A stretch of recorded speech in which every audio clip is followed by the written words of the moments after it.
നമ്മുടെ കുട്ടികൾ എല്ലാവരും കഴിക്കുന്ന ഒരു സാധനമാണ് ക്രീം ബിസ്ക്കറ്റ്. ഈ ക്രീം ബിസ്ക്കറ്റ് 3 വ്യത്യസ്ത രീതികളിൽ ഹൃദയത്തിനെയും രക്തധമനികളെയും ചെറുപ്പത്തിലെ ബാധിച്ച് തുടങ്ങുന്നുണ്ട് എന്നുള്ളത് പലർക്കും അറിയില്ല. സ്ഥിരമായിട്ട് ക്രീം ബിസ്ക്കറ്റ് കഴിക്കുന്ന കുട്ടികളുടെ രക്തധമനികളിൽ ഫാറ്റി സ്ട്രീക്ക് എന്ന് പറയുന്ന ഒരു പ്രത്യേക കറ 10 വയസ്സാകുമ്പോഴേക്ക് തന്നെ രൂപപ്പെടുന്നുണ്ട്. ഈ ഫാറ്റി സ്ട്രീക്ക് എന്ന കറയാണ് ഏകദേശം ഒരു 30-40 വയസ്സാകുമ്പോഴേക്ക് ബ്ലോക്ക് ആയിട്ട് മാറുന്നത്. എന്തുകൊണ്ടാണ് ക്രീം ബിസ്ക്കറ്റുകൾ ഇത്രയും അപകടങ്ങൾ ഉണ്ടാക്കുന്നത്? നിങ്ങൾ ഏതെങ്കിലും ഒരു ക്രീം ബിസ്ക്കറ്റിന്റെ പാക്കറ്റ് എടുക്കുക, അതിന്റെ ലാബിൽ വായിക്കുക. അപ്പോൾ അതിനകത്ത് വെജിറ്റബിൾ ഓയിൽ എഴുതിയിട്ടുണ്ടാവാം, ഹൈഡ്രോജനേറ്റഡ് വെജിറ്റബിൾ ഓയിൽ എഴുതിയിട്ടുണ്ടാവാം, വനസ്പതി എഴുതിയിട്ടുണ്ടാവും. ഇതെല്ലാം സത്യത്തിൽ ട്രാൻസ് ഫാറ്റ് എന്ന് പറയുന്ന വളരെ അപകടകാരിയായിട്ടുള്ള ഒരു കെമിക്കലാണ്. നമ്മുടെ സാധാരണ വെജിറ്റബിൾ ഓയിലിനകത്ത് ഹൈഡ്രജൻ കയറ്റി വിട്ടിട്ട് അതിനെ കട്ടി കൂട്ടുന്ന ഒരു ടെക്നിക്കാണ് ഇതിൽ ഉപയോഗിക്കുന്നത്. അത് കാരണം ഇത് കുറെ കാലം ഷെൽഫിൽ സൂക്ഷിക്കാൻ പറ്റുന്നുണ്ട്. ഈ ട്രാൻസ് ഫാറ്റുകൾ എന്ന് വെച്ചാൽ പശ പോലെയാണ്. ഇനി ഈ ട്രാൻസ് ഫാറ്റ് ശരീരത്തിലെത്തിയാൽ എന്തൊക്കെ ചെയ്യാന്നറിയോ? ചീത്ത കൊളസ്ട്രോളായ LDL കൂട്ടുന്നുണ്ട്, നല്ല കൊളസ്ട്രോളിനെ കുറയ്ക്കുന്നുണ്ട്. അത് മാത്രമല്ല, രക്തധമനികളിലെ നീർക്കെട്ട്, ഇൻഫ്ലമേഷൻ അത് കൂട്ടുന്നുണ്ട്. അങ്ങനെ വരുമ്പോൾ രക്തധമനികൾക്കകത്ത് തൊലി കേടുവരികയാണ്. മറ്റൊരു പ്രധാന കാര്യം, ഈ ട്രാൻസ് ഫാറ്റുകൾ രക്തത്തിലുള്ള ലൈപ്പോപ്രോട്ടീൻ A എന്ന് പറയുന്ന വളരെ അപകടകാരിയായിട്ടുള്ള മറ്റൊരു കൊളസ്ട്രോൾ കൂട്ടുന്നുണ്ട്. ഇത് ഭാവിയിൽ ഹാർട്ട് അറ്റാക്കും സ്ട്രോക്കും ഉണ്ടാക്കാം. ഇതുവരെ ഞാൻ പറഞ്ഞത് ക്രീം ബിസ്ക്കറ്റിലെ ക്രീമിനെ കുറിച്ചാണ്. ഇനി ക്രീം അല്ലാത്ത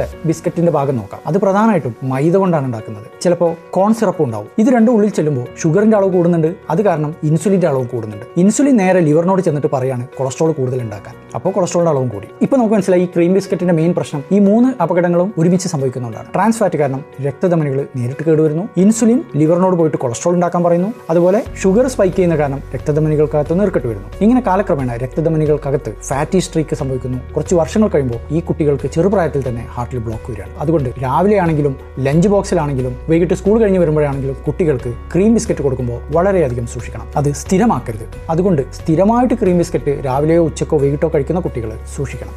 വല്ലപ്പോഴാണെങ്കിൽ പ്രശ്നമില്ല.